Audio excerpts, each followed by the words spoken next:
যখন অমরনাথ আমার গুফা মধ্যে মাতা পার্বতী ভোলেনাথকে বলছেন কি বাবা তোমার মতন আমিও অমর হতে চাই। অমর হবে? বলে হ্যাঁ, তাহলে তোমাকে ভাগবত কথাটা শ্রবণ করতে হবে। বেশ, আমি শ্রবণ করব, ঠিক আছে। তাহলে দেখবে ওই ও গুফা মধ্যে আর কেউ এই কথাটা শুনে না, শ্রবণ করে না, ঠিক আছে।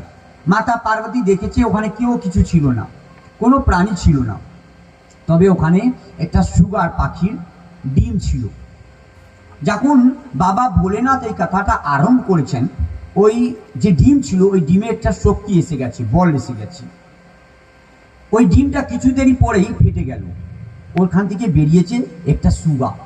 ওই সুগাটা ওখানে ভোলেনাথের কাছে গিয়ে বসে গেলেন আর পুরো অমরনাথ কথা শুনেছেন। এই বীজ মধ্যে মাতা পার্বতী ঘুমিয়ে গেছে। মাতা পার্বতী মুখ থেকে বলতেন হুম।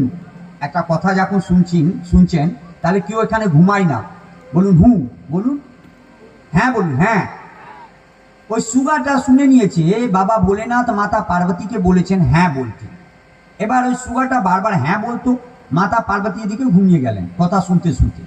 এটা হয় কিন্তু যখন কোনো ভালো কাজ আমরা শুনতে যাব, করতে যাব।